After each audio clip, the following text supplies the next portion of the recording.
Welcome to my channel, the world of science fiction. Don't forget to like and subscribe to the channel.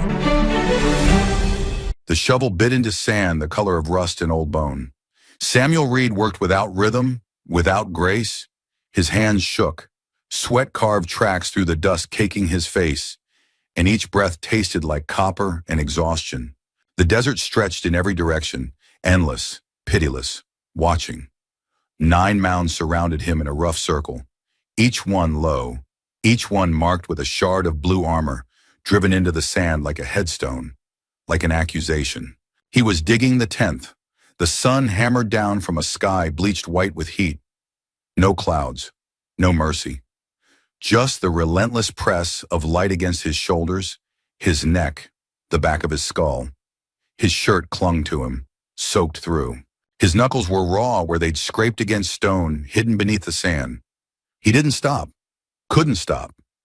15 years, 15 years of running, and they'd sent 9 hunters after him, 9 soldiers in blue armor, each one trained to kill, each one carrying orders that left no room for questions. And each one had failed. Not because he'd killed them, because he'd shown them the truth.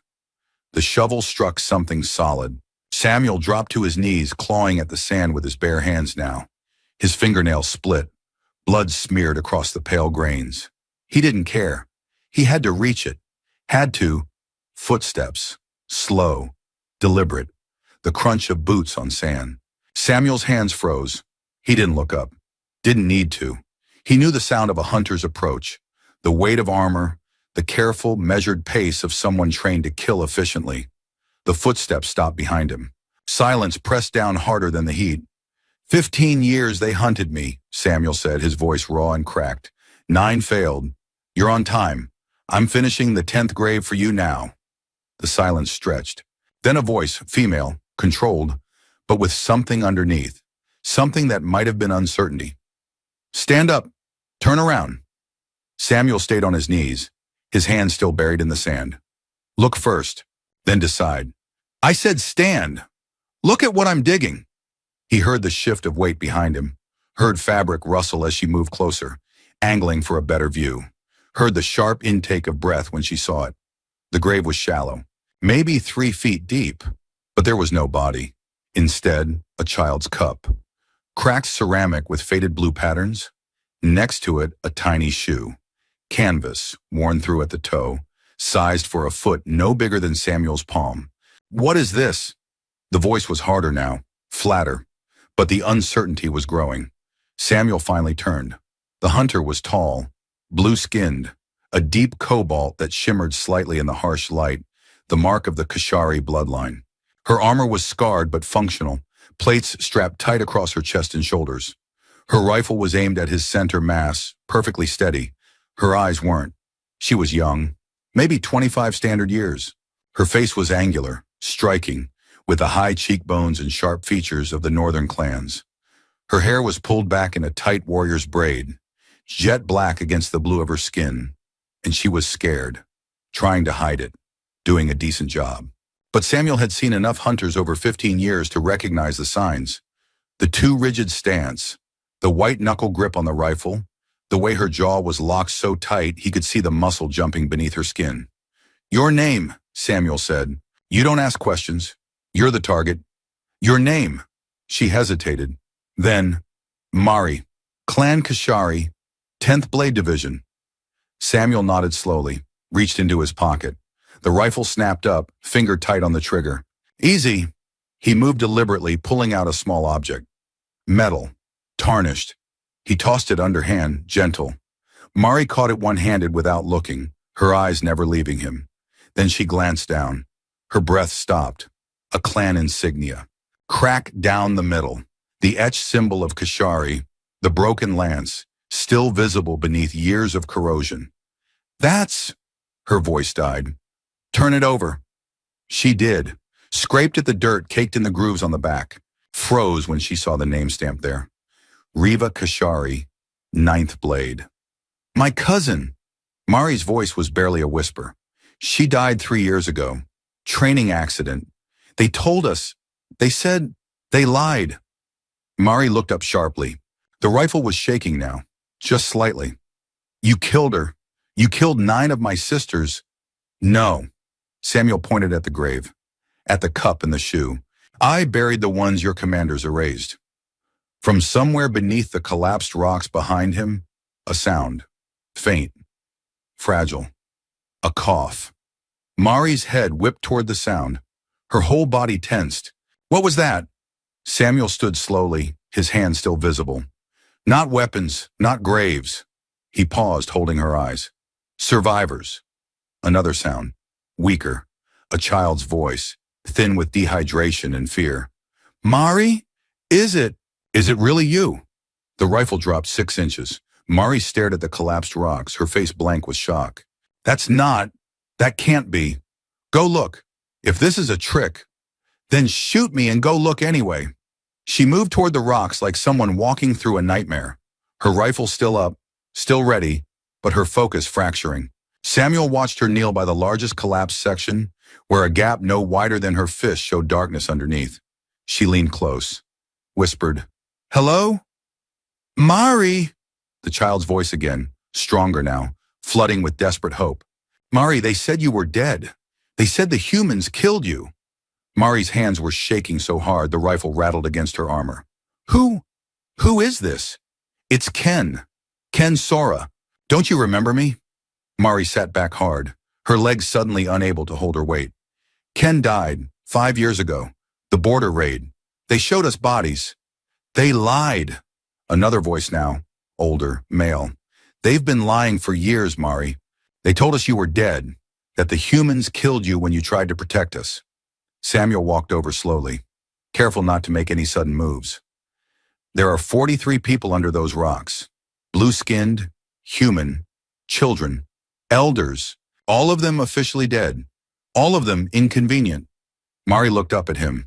Her eyes were pools of confusion and rage and heartbreak. Why? Because they survived the attacks, because they could tell people what really happened at the border. Because, he stopped, crouched down beside her, lowered his voice. Because they saw both sides working together. That's impossible, is it? Samuel gestured at the 9 graves. Why do you think they keep sending hunters alone? Why do you think none of them ever came back to report? Because you killed them. Because they saw the truth and chose not to go home. Mari was breathing hard now, her whole worldview fracturing. My commander said you were a war criminal, that you murdered entire settlements. A deep rumble cut her off. The ground trembled, just slightly, just enough. Samuel's head snapped up, his eyes scanning the horizon. How many in your unit? What? Your unit? How many? I came alone. Standard hunter protocol. Then who's that? Mari followed his gaze, went pale. On the ridge to the east, silhouettes against the white sky. Dozens of them. Armored crawlers, massive 8-wheeled vehicles built for desert warfare. Their chassis low and wide. Weapons bristling from every angle. Blue banners snapped in the hot wind. No! Mari's voice was hollow. No, they don't. They never send full units for a single target. Her comm crackled to life, a voice cold and clipped. 10th Blade Mari, report position. She fumbled for the comm at her belt. Sector 7-9, target located. Preparing for negative, new orders. Clear the kill zone. Full sweep authorized. I don't understand. I have the target contained. Clear the zone, Mari. That's an order. You have 60 seconds. The comm went dead. Mari stared at it. Then at Samuel. Then at the collapsed rocks where 43 people waited in darkness. They're not here for you, she whispered. Samuel shook his head. They're here to make sure no one ever hears what those people know. They wouldn't. My clan doesn't. Your clan sent you alone so you wouldn't see this part. Another rumble. Closer now. The crawlers were moving, fanning out in a practice sweep formation. Mari could see the weapons rotating, targeting systems humming to life. From beneath the rocks, Ken's voice. Mari, what's happening? Why do I hear engines? Samuel stood, started walking toward the crevice entrance. A narrow gap in the collapsed stone, barely wide enough for one person at a time. Where are you going? Mari demanded. Inside, to be with them when it happens. When what happens? He looked back at her. His face was weathered and scarred. but his eyes were clear. Sad. When your commanders bury everyone in this crevice, your own people too, they won't. Then why are they here? Mari opened her mouth, closed it. Her comm crackled again. Mari, confirm clear and step back 300 meters. Bombardment commencing in 45 seconds. Her hands were numb. Commander, there are survivors in that structure. Kashari survivors. I'm requesting negative. Structure is compromised. Sweep authorized. Clear the zone. Final warning. The transmission ended with a click that sounded like a coffin closing. Samuel was halfway to the crevice entrance when Mari caught up with him. Stop. He did, turned. Go. You still have time. Shut up. She grabbed his arm. Her grip was iron. You've been here 15 years. You know this terrain. Tell me there's a way to stop this.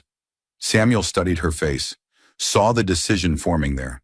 Terrible and irreversible. There's a way, but it'll cost you everything. Tell me. He pulled a small device from his pack, battered metal, covered in sand. Mines. I placed them at the choke point where the crawlers have to funnel through. Remote detonator. He placed it in her hand. Enough explosive to collapse the ridge entrance. It'll seal the crevice, protect everyone inside, and trap us. That's how you stop a 15-year hunt. Mari stared at the detonator. Her thumb rested on the trigger guard, not pressing, not yet, just feeling the weight of the choice. Her comm, 30 seconds, weapons hot, clear the zone or be considered hostile. She looked at the crawlers, counted them, 12 vehicles, maybe 50 soldiers, her clan brothers and sisters, people she'd trained with, laughed with, bled with. She looked at Samuel, a human, the target she was supposed to kill. She looked at the rocks where people she'd thought were dead were holding their breath. Mari, her commander's voice was different now, softer, almost gentle. Step aside or be erased with the target. Her fingers shook on the detonator. They haven't come for justice, Samuel said quietly. They've come for silence. Mari's thumb moved to the trigger, then stopped. She looked at Samuel. Wait, we don't have time. They're going to fire either way. Her mind was racing now, tactical training kicking through the shock. If I blow the entrance, the survivors are safe, but we're trapped. But if the bombardment starts first, everyone dies. So we blow it now. No, we need to time it. She was thinking out loud, her voice picking up speed. The crawlers are in formation. When they fire, there'll be a 3-second delay while the rounds travel. If we detonate during that window, the debris from the collapse will intercept the bombardment. Maybe, if we're lucky. And if we're not, Mari's jaw set. Then we die with them instead of watching from a distance. She started toward the crevice entrance. Samuel caught her arm. You don't have to do this. Yes, I do. Why? She looked back at him. Her eyes were hard now, decided. Because I've spent 15 years following orders without asking questions. And I just found out what that makes me. They moved together into the crevice. The entrance was a jagged tear in the rock, maybe 5 feet high and 3 feet wide at its narrowest point. Mari had to turn sideways to fit through, her armor scraping against stone. Samuel followed close behind, his pack catching on an outcrop. He wrenched it free without slowing. Inside, the crevice opened into a narrow channel that wound deeper into the collapsed ridge. The air was cooler but stale, thick with dust and the smell of unwashed bodies and fear. Emergency glow sticks were stuck to the walls at irregular intervals, casting everything in sickly green light. People emerged from the shadows. Blue-skinned Kashari, pale-skinned humans, children with mixed features, cobalt skin fading to dusky brown, or pale faces with the angular features of the northern clans. All of them thin, all of them scared, and all of them staring at Mari with expressions that ranged from hope to terror to confusion. A boy stepped forward, maybe 9 years old. His skin was the same deep blue as Mari's, and his eyes, Mari knew those eyes, had seen them every day for the first 12 years of her life. Ken, her voice cracked. The boy nodded, tears already streaming down his face. They told us you were dead. They said the humans killed you when you tried to protect the settlement. Mari dropped to her knees in front of him. Her rifle clattered to the stone floor. Ken, I thought we buried you. We buried all of you. After the raid, they showed us bodies, an older voice said. They showed you bodies, not our bodies. An elderly Kashari woman pushed through the crowd. Her face was a map of wrinkles, her hair gone pure white, but she moved with the rigid posture of former military. Mari recognized her instantly. "Commander Sivan?" "Former commander." The woman's smile was bitter. "I've been dead for 7 years. Officially, I don't understand." A rumble shook the crevice. Dust rained from the ceiling. Somewhere deeper in the darkness, a child started crying. Samuel checked his chrono. 20 seconds. Mari stood, retrieving her rifle. "Everyone get back, as far from the entrance as you can go." "What's happening?" Ken's hand clutched at her armor. "Are they coming for us?" Mari looked down at him, wanted to lie, couldn't. Yes. Sivan was already moving, herding people deeper into the crevice with the efficiency of someone who'd done this before. "You heard her. Move. Now." The crowd flowed backward like a retreating tide. Parents scooped up children. The elderly helped each other over loose rocks. Within seconds, the first 50 feet of the crevice was clear. Mari and Samuel stayed at the entrance. She held the detonator in her right hand. Her left held her rifle. Samuel crouched beside a gap in the rocks, peering out at the desert beyond. 10 seconds, he said. "They're locking targeting."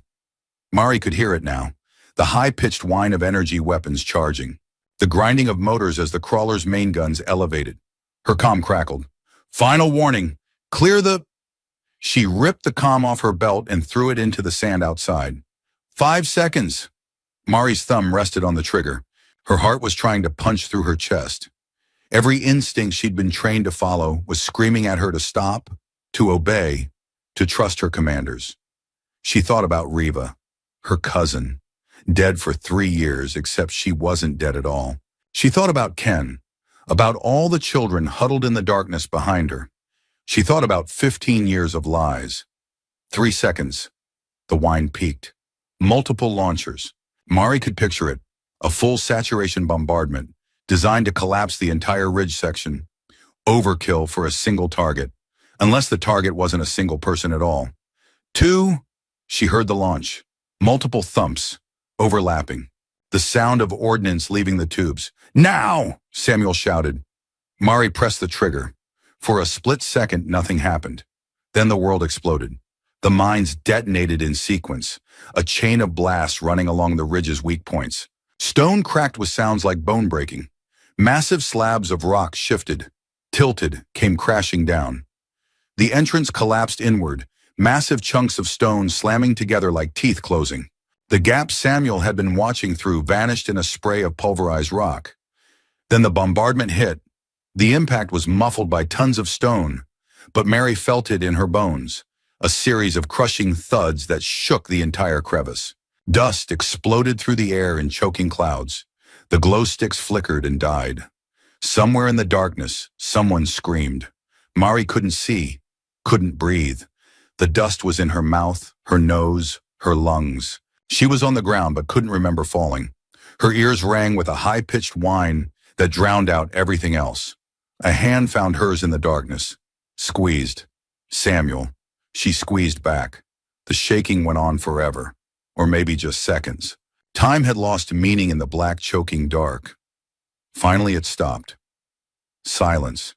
The kind that pressed against eardrums like water at depth.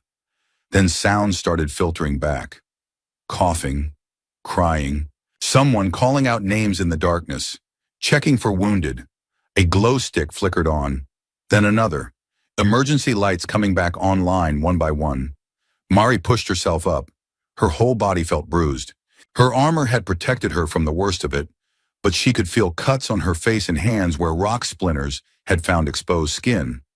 Samuel was next to her, sitting with his back against the wall. Blood ran from a cut above his eye, but he was breathing steady. Their eyes met in the green light.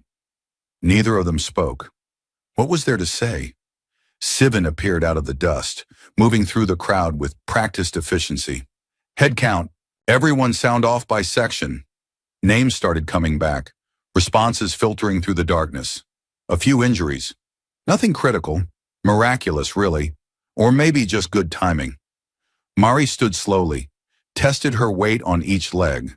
Everything worked. She turned toward where the entrance had been, a solid wall of stone. No gaps, no light bleeding through.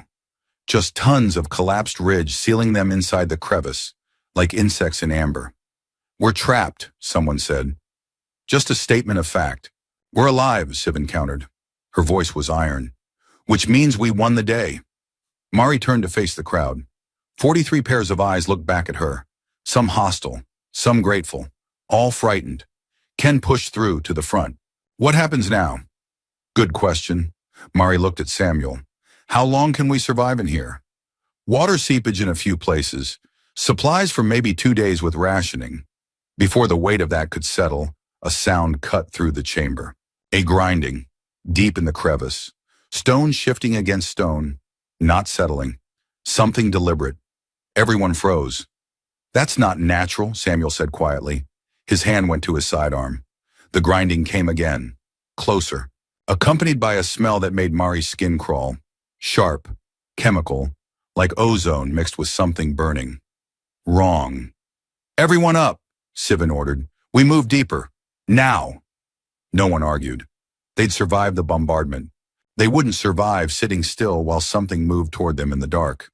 The group organized itself quickly. Elderly and injured in the middle, able-bodied adults on the outer edges. Children clustered together, holding hands in chains that wouldn't break even if they stumbled. Samuel took point with a glow stick and his battered scanner. Mari brought up the rear, rifle ready, her eyes constantly scanning the shadows behind them. They moved deeper into the crevice. The passage narrowed as they went, forcing them into single file. The walls pressed close on either side, rough stone that scraped against armor and clothes. The ceiling dropped lower, until even the children had to duck their heads. The air grew thicker, harder to breathe. Mari found herself counting her breaths. In for 4, out for 4, trying to stay calm. That chemical smell was getting stronger, and underneath it, something else. A metallic tang that reminded her of blood and spent ammunition. Behind her, someone whispered, "What if we get stuck?" No one answered. They walked for what felt like hours, but was probably only 40 minutes.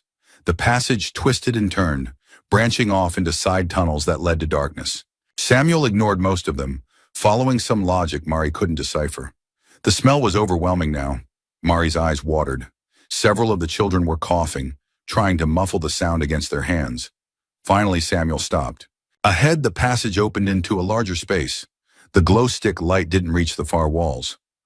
"This is as far as I've mapped," Samuel said. His voice echoed strangely. "Beyond this, I don't know what we'll find." "Only one way to find out," Sivan said. Samuel stepped into the space. The others followed, spreading out as the passage opened up. Mari came last, sweeping her rifle across the darkness. The chamber was massive, maybe 50 feet across, with a ceiling that soared up into shadows. The floor was relatively flat, smoothed by water over millennia. At the far end, 3 passages led deeper into the rock. And in the center of the chamber, something that made Mari's breath catch. Equipment. Not ancient, not abandoned. Recent. Portable generators, still warm to the touch. Communication gear with indicator lights blinking in the darkness. Supply crates stacked and labeled with military precision. A folding table covered in maps and data pads, their screens still glowing faintly. Blue clan markings on everything. The chemical stink was stronger here now. Ozone, hot metal, burned lubricant. The same wrong smell that had chased them through the crevice. Not a creature in the dark. Machines. People. "What the hell is this?" Mari moved closer, her rifle up, her mind racing through possibilities and coming up empty on all of them. Samuel was already at the table, scanning the maps with shaking hands. His face went pale in the green light. "Samuel!" He looked up at her. When he spoke, his voice was hollow. "These are supply lines, distribution routes." He pointed to notations on the maps, his finger tracing routes that crossed and recrossed territorial boundaries. "This is where your commanders have been moving weapons, food, medical supplies." "So? We have forward bases all over the sector. Look at the destinations." Mari leaned over the map, followed the marked routes with her eyes. Her stomach turned to ice. The supplies weren't going to Kashari settlements. They were going to human territories, to settlements that were supposed to be enemy zones, deep into regions that her people had been told were hostile, unreachable, deadly. And the routes were marked as active for the past 8 years. Not days, not months, years. I don't understand. Don't you? Samuel's laugh was bitter, broken. Your commanders have been running supplies to human settlements while telling you we're the enemy, while sending you out to hunt and kill. My commanders have been doing the same thing in reverse. The war isn't real, Mari. It never was. It's just theater, a show to keep both sides distracted while the people in charge. A sound cut him off. Metal on stone. Deliberate. Coming from one of the three passages at the far end of the chamber. Footsteps. Multiple people. Armed from the sound of gear rattling with each step. Everyone froze. Samuel killed his glow stick. Plunged the chamber into darkness, broken only by the faint glow of the equipment displays. Mari's heart hammered. She couldn't see. Could only hear. Boots on stone getting closer. Multiple people. At least 6, maybe more. Armed and moving with military precision. A light flickered on, harsh and white. A tactical flashlight, military grade, cutting through the darkness like a blade. It swept across the chamber, across the huddled survivors pressing against the walls, across the supply crates with their incriminating markings. Stopped on Mari, a voice from behind the light. Well, this is unexpected. The voice was familiar, too familiar. Mari's blood went cold, her whole body going rigid with recognition and disbelief. She knew that voice, had trained with that voice, had shared barracks with that voice for 3 years during advanced combat training, had trusted that voice with her life on a dozen operations. Wraith? Her own voice sounded distant in her ears, like someone else was speaking. The figure stepped into the light, blue-skinned, tall, broad-shouldered, wearing heavy tactical armor that marked him as special operations. The kind of gear only the elite units got, with integrated systems and reinforced plating that could stop anything short of anti-armor rounds. Wraith Kashari, her clan brother, her friend. He smiled. It didn't reach his eyes. Hello, Mari, we've been looking for you. Behind him, more figures emerged from the passage, 6 of them moving with the coordinated precision of a well-trained team.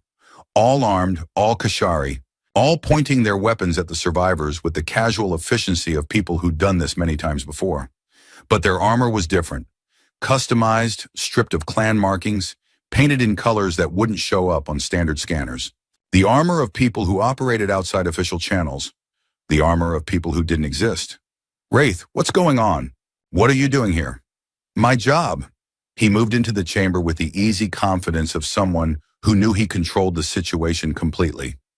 Protecting our supply lines. Making sure no one finds out what we've been moving through these tunnels. The supplies going to human territories is above your clearance level. His smile widened, but there was no warmth in it. No humanity. Was above your clearance level, but now you've seen too much.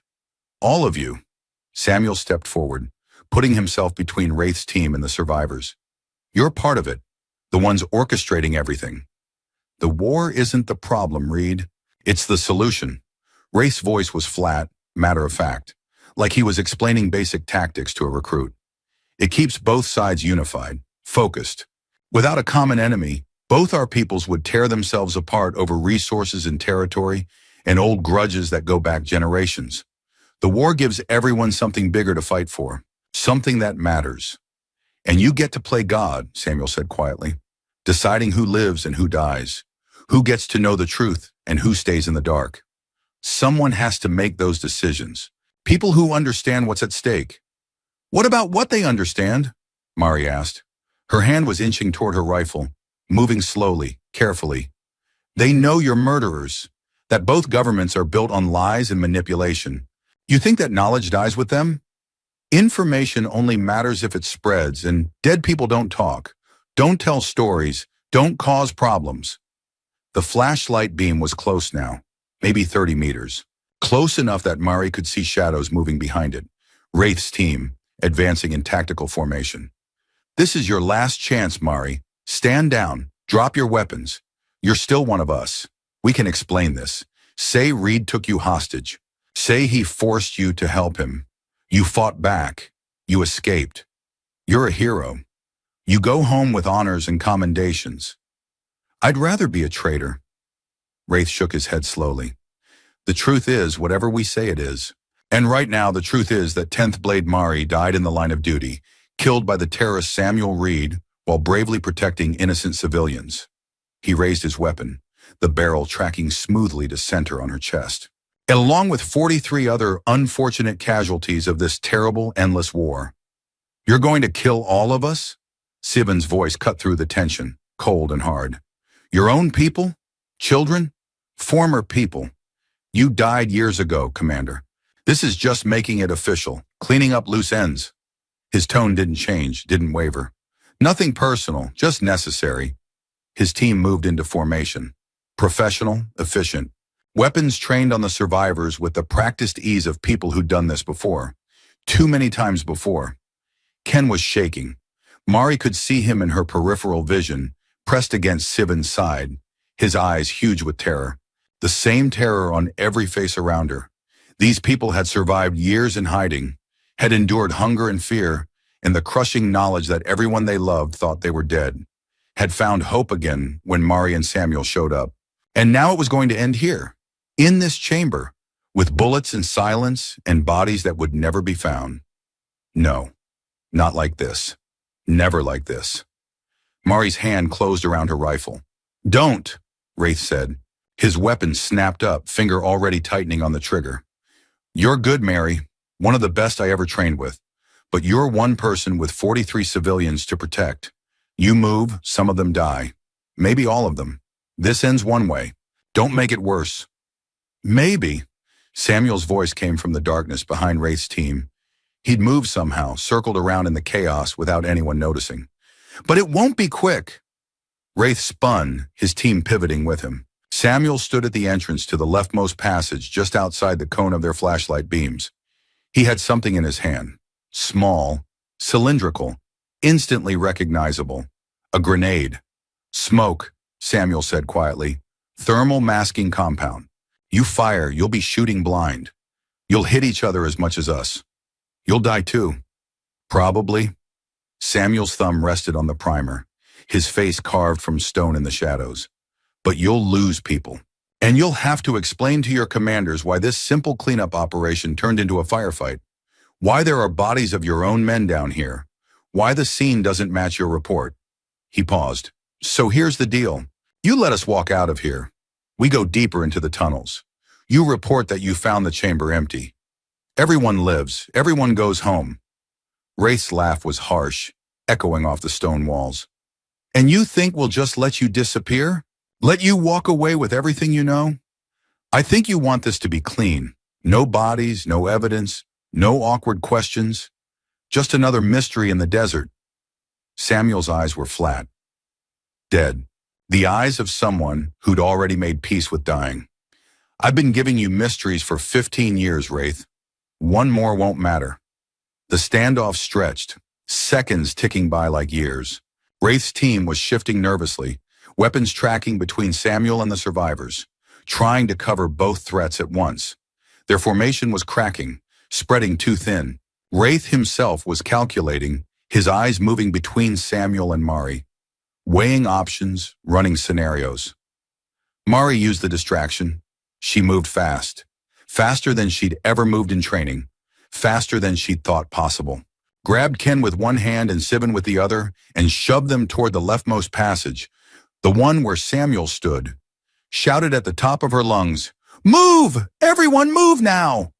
The survivors broke and ran. Samuel threw the grenade. It detonated midair with a soft whump. Smoke exploded outward. Thick gray clouds laced with thermal disruptors that would scramble targeting systems. Night vision, heat sensors. Everything. Wraith's team fired. Muzzle flashes lit up the smoke like lightning in storm clouds. Bullets sparked off stone walls, ricocheted with high-pitched whines. Someone screamed. Mari couldn't tell if it was one of the survivors or one of Wraith's men. The sound was swallowed by more gunfire, more screaming, the chaos of combat in confined space. Mari fired back, providing cover as the survivors poured into the passage. Not aiming, couldn't aim in the smoke, just firing in the general direction of Wraith's team. Keeping their heads down, buying seconds. Her rifle kicked against her shoulder. The sound was deafening. Someone grabbed her arm. Samuel materializing out of the smoke. "Go! I'll cover!" Together or not at all. She kept firing. They backed toward the passage together, firing in alternating bursts. The smoke was thinning. Mari could see silhouettes moving through it now. Wraith's team advancing, using the walls for cover, professional and methodical despite the chaos. Then they were in the passage and running. The tunnel was narrow again, single file. The survivors ahead of them were moving as fast as they could, but it wasn't fast enough. The elderly stumbled over loose rocks. Children cried, their voices echoing off stone. The sound of pursuit was right behind them. Boots pounding, gear rattling, Wraith's voice shouting orders. "Faster!" Mari shouted, her voice raw. A bullet cracked past her head, struck the wall 6 inches from her face and sent rock chips flying. One of them sliced across her cheek. She felt blood, warm and wet, running down to her jaw. They were being herded, driven deeper into the tunnels, away from any possible escape route, toward... What? What was Wraith driving them toward? The passage twisted sharply, opened into another chamber, smaller than the last, maybe 30 feet across, and there was only one exit visible on the far side. A bottleneck, a trap. "Stop!" Sivan's voice cut through the panic like a blade. "Everyone stop!" The survivors skidded to a halt, pressed themselves against the walls, breathing hard, eyes wide with fear. Mari and Samuel brought up the rear, weapons ready. Behind them in the passage they'd just left, the sounds of pursuit had stopped. Complete silence. "Why did they stop?" Someone whispered, their voice shaking. Samuel's face was grim. He understood before Mari did. "Because they don't need to chase us anymore. They know where this tunnel leads." "Where?" He pointed at the single exit from the chamber. "Dead end. 50 meters that way. Solid rock. I checked it weeks ago. No way out." The silence that fell was absolute, crushing. They'd run straight into a trap, been herded like animals to slaughter. Ken started crying, quiet sobs that he tried to muffle against Sivan's armor, his small body shaking. The old commander held him, her face carved from stone, her eyes distant, seeing other battles, other defeats, other moments when everything had gone wrong. Mari checked her ammunition. Half a magazine, maybe 15 rounds. Not enough. Never enough. Samuel was checking the walls already, running his hands over the stone with desperate intensity. Looking for something, anything. A crack, a gap, a miracle. "There's always another way," he muttered, more to himself than anyone else. "Has to be. Always something." His hand stopped, pressed flat against a section of wall that looked exactly like all the others. "What?" Mari asked, moving close. "Airflow. Feel it?" She pressed her hand next to his. Felt it. Subtle. Barely there. But real. A current of cool air flowing from somewhere beyond the stone. From somewhere else. There's a gap. Small one. But if there's airflow, there's a connection to something bigger. These tunnels are old. Natural formation, expanded by water and tectonic shifts. They connect. We just need to find where. He pulled out his scanner, started mapping the wall section by section. "If we can find the weak point, we might be able to..." "We don't have time," Sivan said flatly. "They'll be coming any minute, maybe less." "Then we make time." Mari moved to block the entrance they'd come through, took up a position that would give her the best field of fire. "I'll hold them here. You find the way out." "1 person against 7? Samuel didn't look up from his scanner, but his voice was tight. "That's not a fight, Mari. That's suicide. Then join me, or get these people out of here. Your choice." Samuel was silent for a long moment, the scanner's soft beeping the only sound. Then, "Ken, come here." The boy looked up with red-rimmed eyes, his face streaked with tears and dust. "I need you to take this." Samuel pressed the scanner into the boy's hands, showed him the display. "You see this reading here? That spike? That's airflow. You follow it along the wall. When the reading jumps, really spikes high, that's where the gap is, where the wall is thinnest. You understand?" Ken nodded, still sniffling, but focusing on the scanner with desperate intensity.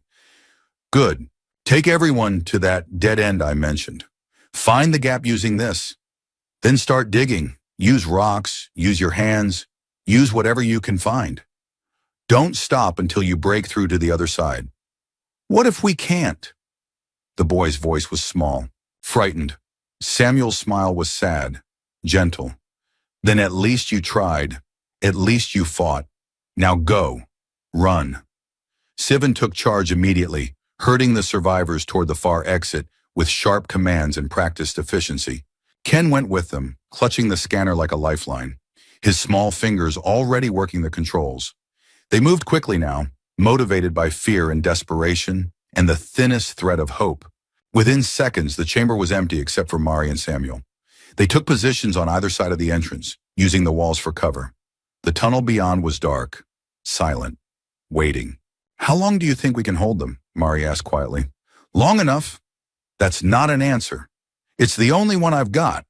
Samuel checked his pistol, old, battered, but clean and functional. 8 rounds left. "You?" 15. Maybe a few less if I missed some shots back there. "So we make every shot count." They waited. Minutes stretched like hours. The silence was worse than combat. Every second another chance to imagine what was coming, to feel fear crawling up the spine. Then, movement in the darkness. A flashlight beam sweeping across the tunnel walls, painting everything in harsh white light. Wraith's voice echoed through the passage. "Reed! Mari! This doesn't have to end badly. Come out. Talk to us. We can work something out. Find a solution that keeps everyone alive." "Like you worked something out for Riva," Mari shouted back, her voice hard. "For all the others? For every person you've erased over the years? Casualties of war. Regrettable, but necessary. You know how this works, Mari. You've been a soldier. Sometimes hard choices have to be made for the greater good. They were children. They were compromises we couldn't afford. Information we couldn't let spread." The beam swept closer, maybe 40 meters out now. "You still don't understand, do you? The war isn't the problem, Mary. It's the solution. It keeps both sides unified, focused. Without a common enemy, both our peoples would tear themselves apart over resources and territory and old grudges that go back generations. The war gives everyone something bigger to fight for, something that matters." "And you get to play God," Samuel said quietly, "deciding who lives and who dies, who gets to know the truth and who stays in the dark. Someone has to make those decisions. People who understand what's at stake." "What about what they understand?"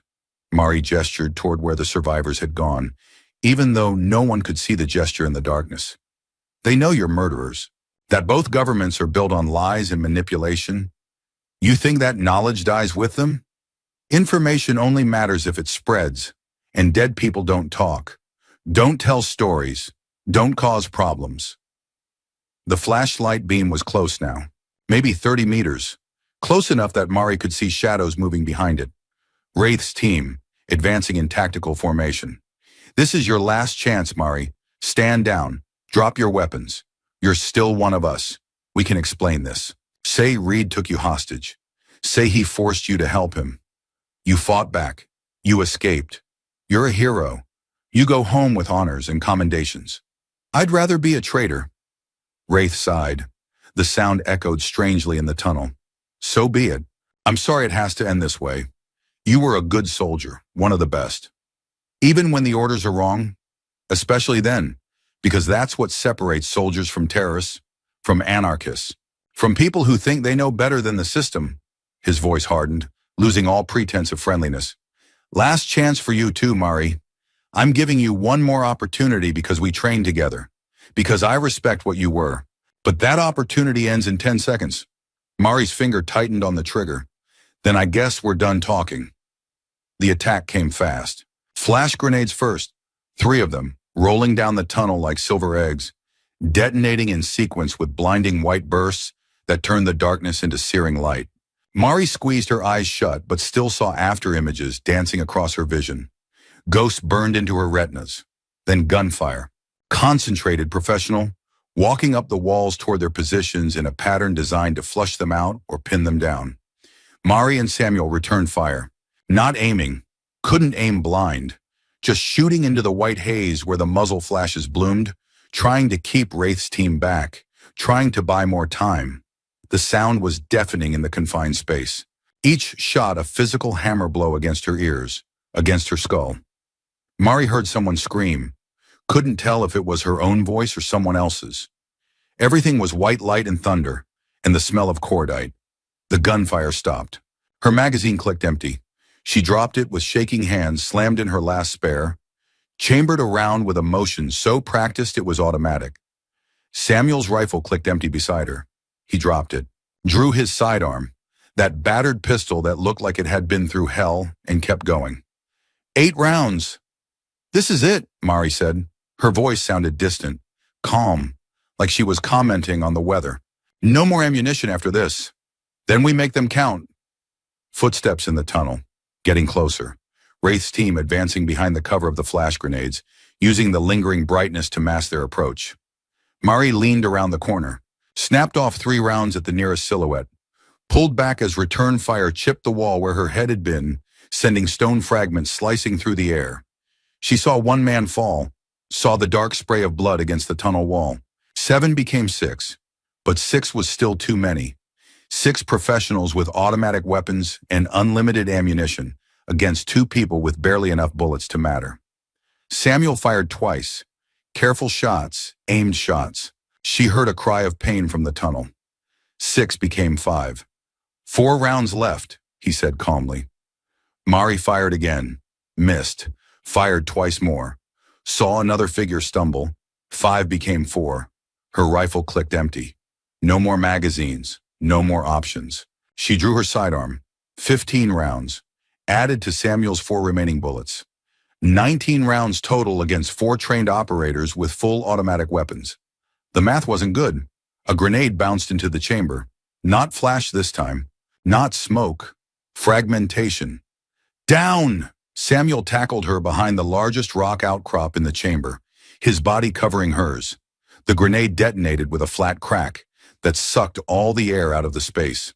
Metal fragments screamed through the chamber, embedding in stone, ricocheting off walls with high-pitched whines. Something hot sliced across Mari's shoulder. Pain bright and sharp, followed by the warm wetness of blood. Her armor had saved her from the worst of it, but she could feel multiple cuts, multiple impacts. Her whole body felt like it had been beaten with hammers. Samuel was up first, firing over the outcrop.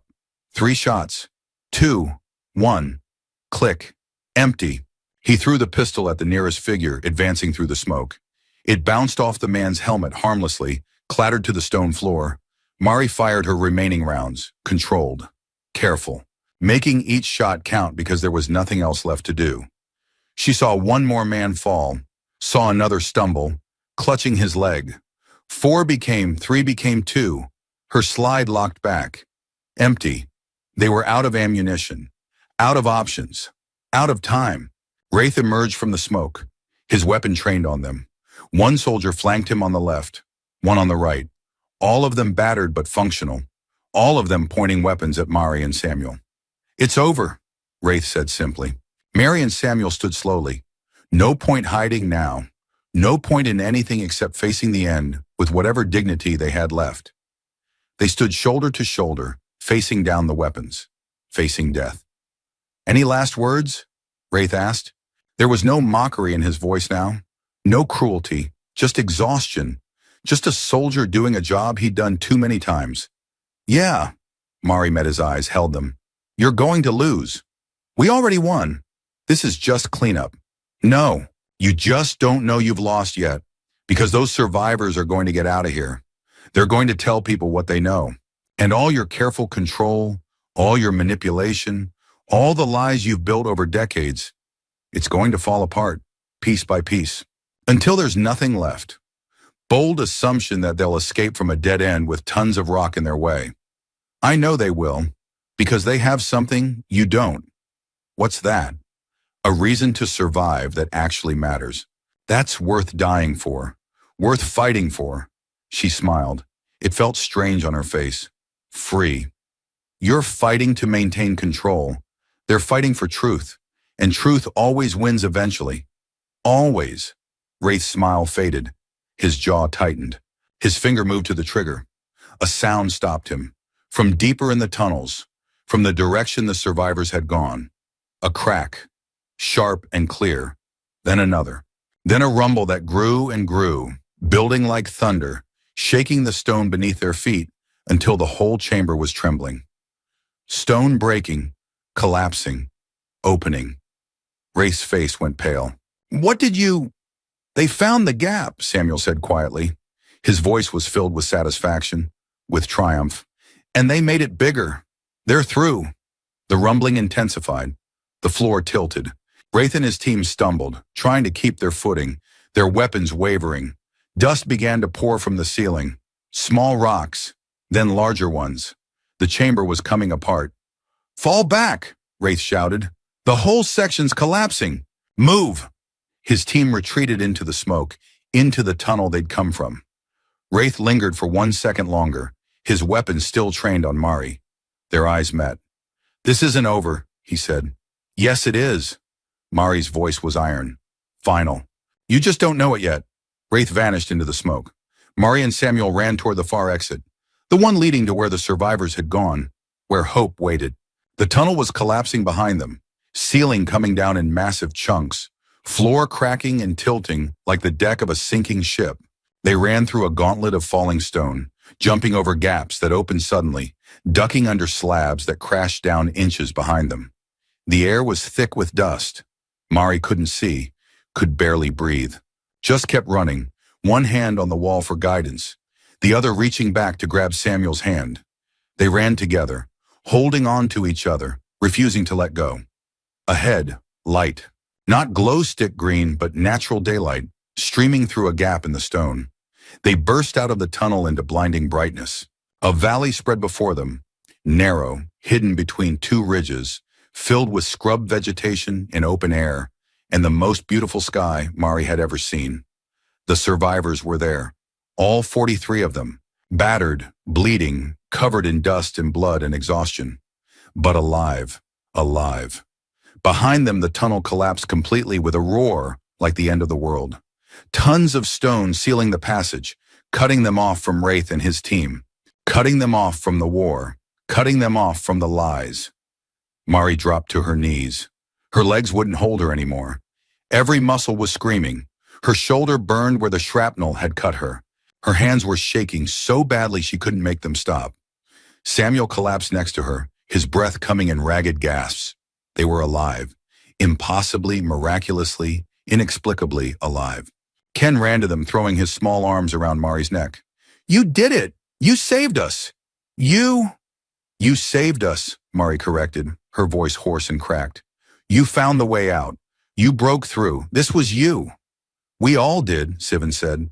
The old commander was helping the injured, her hands steady despite the blood covering them, despite everything they'd been through. Together, that's how we survived, how we'll keep surviving.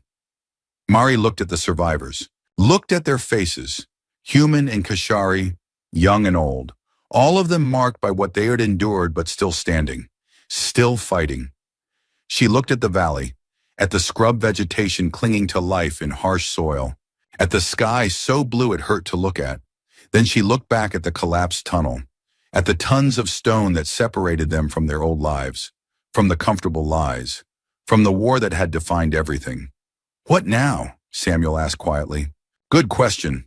They were fugitives now, traitors to both sides, hunted by the very people who were supposed to protect them. Everyone they'd known would be told they were dead, or worse, that they were terrorists, criminals, enemies of everything good and right. But they were free, and they knew the truth, and that had to count for something.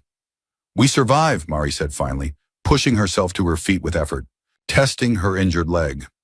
We find anyone who'll listen. We tell them everything, every detail, every lie, every body. They won't believe us, Samuel said. But he was standing too, testing his weight, checking his injuries. Most of them won't want to believe us. Some will. That's all it takes to start.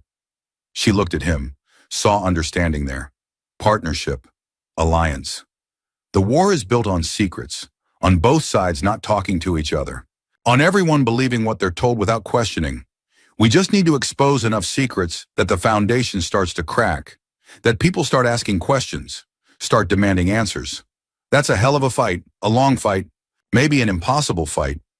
Yeah, she extended her hand, but we're good at fighting. Samuel looked at her hand. then at her face.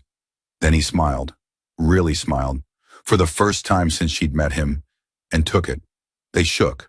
Two soldiers from opposite sides of a manufactured war, united by the truth they'd uncovered together, by the people they'd saved, by the lies they'd escaped.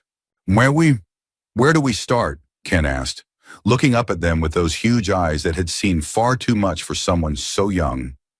Mari looked at the survivors, at the valley, at the open desert beyond, stretching endless and hostile, but also free. With the 10th grave, she said quietly.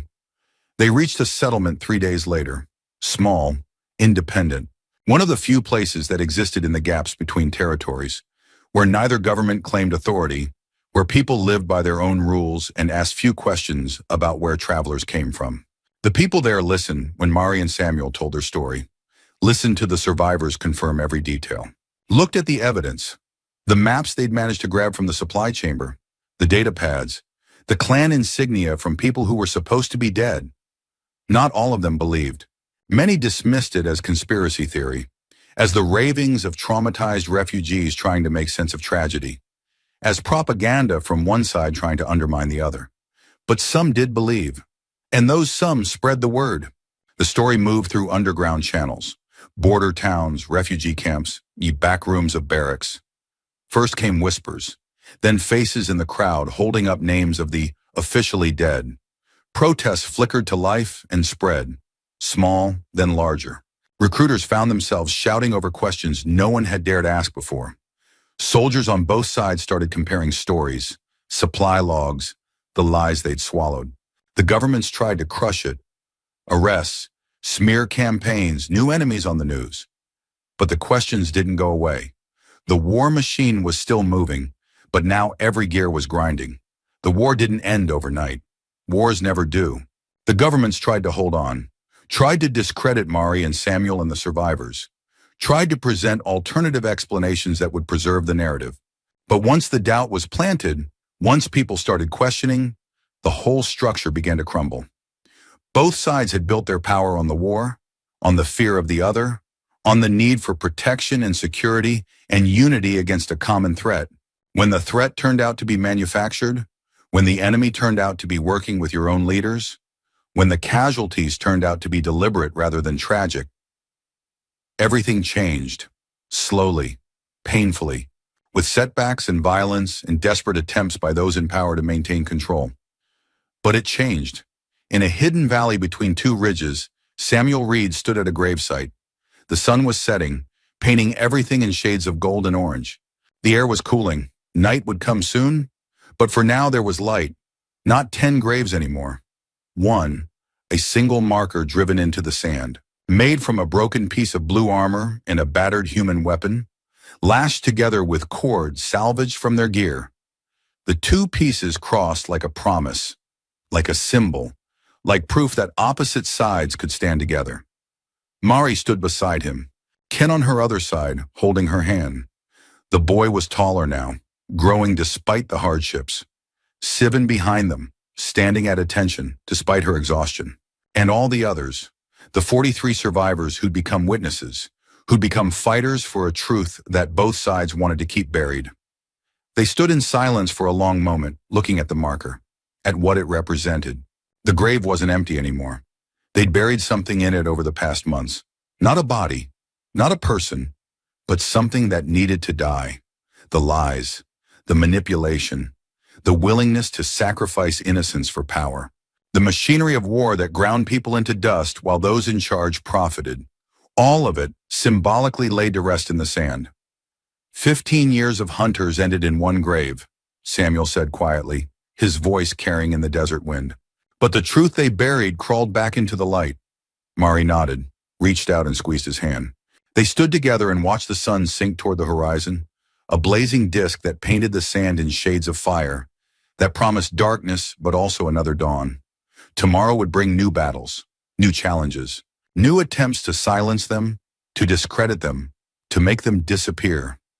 There were rumors that Wraith's unit was still hunting them, that orders had been issued for their capture or elimination, that powerful people on both sides wanted them dead before they could do any more damage.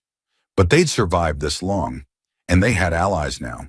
people who believed them, people who were willing to fight alongside them. The war might not be over. The systems that had created it might still be fighting for survival. But today they'd won something more important than a battle. Today the truth was free, and that was enough.